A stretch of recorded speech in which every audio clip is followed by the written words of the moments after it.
What if the most dangerous thing you did all day was press send? In a world where communication is instant, the consequences can be just as immediate and just as lasting. We fire off messages, quick notes, jokes, complaints, without a second thought. Our words travel faster than we can process their impact, reaching people in seconds, sometimes before we've even had a chance to reconsider. But sometimes a single message, sent in a moment of frustration, can ignite a chain of events with devastating consequences. What feels like a harmless event can become a spark in a powder keg. For Adam, a 29-year-old in 2011, this wasn't a cautionary tale. It was his reality. He was just another face in the crowd, navigating the pressures of work and life, never imagining how quickly things could unravel. His story didn't begin with a dramatic confrontation, but with a simple email inbox. The kind we all check dozens of times a day, barely noticing the messages piling up. One email filled with everyday gripes became the spark. It was nothing out of the ordinary, just a list of frustrations, typed out in haste. On any other day, it might have been ignored, but this time, it wasn't. The timing was wrong, and the mood in the office was already tense.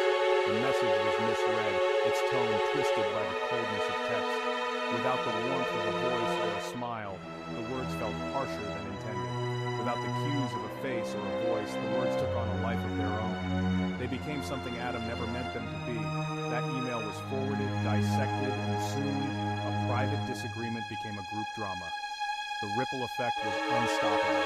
Adam, the original sender, couldn't take it back. The digital ink was dry. Regret set in, but it was already too late. The message became a permanent record of a fleeting words. What was meant to be private was now preserved, unerasable. In our hyper-connected world, a moment's anger can be immortalized in a click. We rarely pause to consider the weight our words might carry. This story asks, how did something so small lead to something so devastating? How could a few sentences change so many lives? The answer lies in the way our words, once sent, can spiral out of control. What starts as a whisper can become a storm. The email wasn't a threat, but it planted the seeds of conflict. Misunderstandings grew, and trust began to erode. Misinterpretation grew, and the fallout was real. What started as a simple complaint became a catalyst for chaos. In Adam's world, a single message set off a tragedy no one saw coming, and in our world, it's a reminder. Sometimes the most powerful thing we can do is pause before we press send. Adam was an ordinary guy, job, friends, a life split between the digital and real worlds. He navigated both with ease, feeling at home in each, never suspecting how quickly the two could collide. He trusted his online circle because it overlapped with his real one. The same faces he saw at work or at parties were the ones he messaged late at night.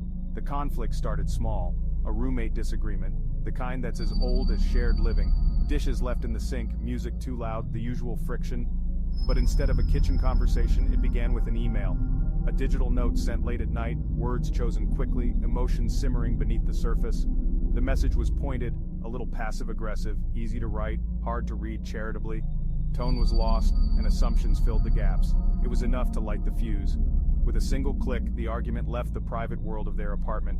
The email didn't stay private. It was too tempting, too easy to share. It was forwarded, screenshotted, and shared. Soon, people outside the apartment were weighing in. Each retelling warped the story, stripping away context. The recipient felt attacked, the sender misunderstood, and friends began to take sides. Adam, caught in the middle, tried to mediate. He sent messages, hoping to calm things down, but the words never landed as intended. But every message he sent seemed to add fuel to the fire. Misunderstandings multiplied and tempers flared. The digital nature of the argument let resentment build, unchecked. There was no pause, no cooling off, just a constant stream of words. Texts flew, social media posts became veiled attacks. The argument spilled into public spaces, drawing in even more voices. The original issue was lost. It became a battle of egos. Old grievances resurfaced, and new ones were born. Technology, meant to connect, now divided, creating factions and forcing sides. The rift grew wider with every notification. The screen became a shield, making it easier to say things no one would say face to face. Empathy faded, replaced by defensiveness. And the conflict only grew, echoing louder in the digital void, leaving everyone feeling more alone than before.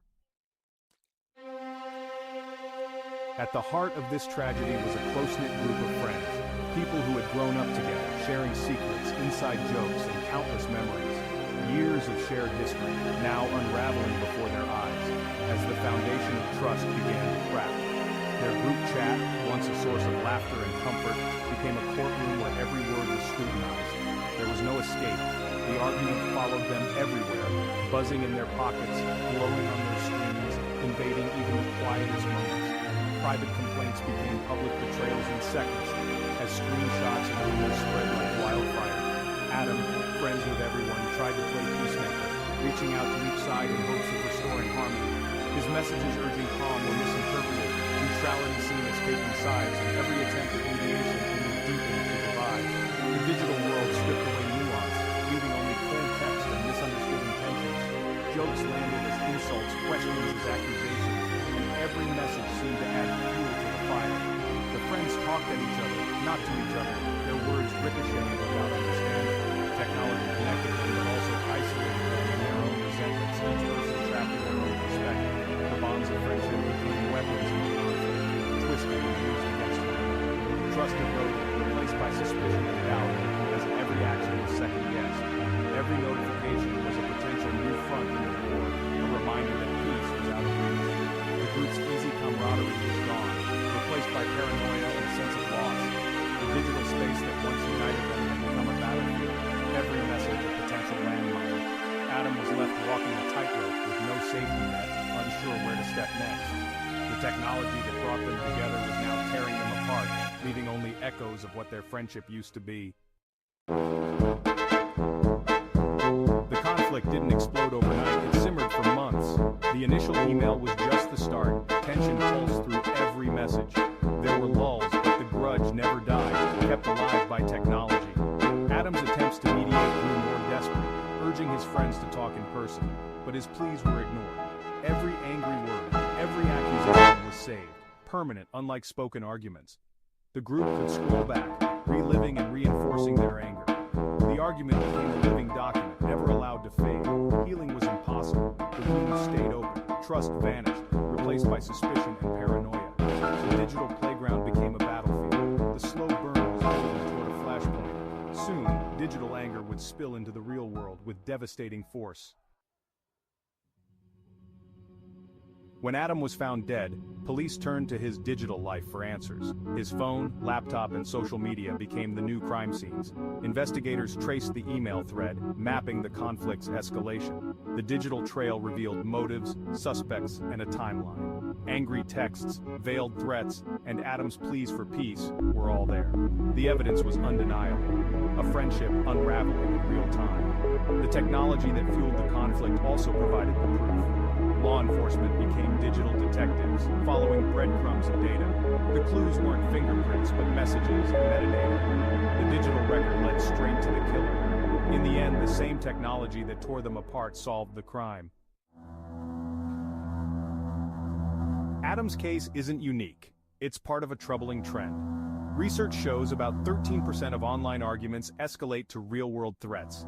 The screen emboldens us, making it easy to type what we'd never say in person. Anger festers in isolation, fed by rereading and digital reinforcement. Escalation follows a pattern: misunderstanding, defensiveness, accusation, aggression. For most, threats remain empty. But for a few, they become a promise. Adam's friends weren't monsters. They were ordinary people caught in a cycle of digital escalation. They let a small disagreement spiral out of control, fueled by impersonal communication. Their story is a grim case study for that 13%. It shows how online anger, unchecked, can cross the line into real-world tragedy. The digital world can nurture rage, turning minor slights into major threats. Understanding this is crucial to preventing future tragedies. Adam's story is a warning. Digital words can have deadly consequences. We must recognize the danger before it's too late. Technology doesn't just transmit conflict, it magnifies it. The friend group fractured into echo chambers, each reinforcing their own side. In private chats, opinions hardened, compromise vanished. The argument became a battle between camps, not individuals. Digital communication encouraged performance. Every post was for an audience. Backing down meant losing face, so everyone doubled down. Minor slights became public spectacles, amplified by technology. The echo chamber nurtured righteous anger, making violence seem justified. In Adam's story, this amplification proved fatal. The small conflict into a tragedy. After months of digital warfare, the anger spilled into the real world. The friend at the center of the dispute confronted Adam in person. This wasn't a negotiation, it was the eruption of months of resentment. The killer arrived, not to talk, but to act on the rage stoked by private chats. The screen was gone. Only raw anger remained. Adam, the mediator, paid the ultimate price. The weapon was physical, but the path was paved with keystrokes. The murder was the final chapter in a story written in emails and texts. The perpetrator was quickly arrested, the digital evidence overwhelming. The same messages that documented the friendship's decay became evidence in court. The story became a warning. Online conflicts can have deadly real-world consequences. The digital drama ended, but the tragedy was just beginning. Adam's death, sparked by a single email, is more than a crime story. It's a commentary on our times.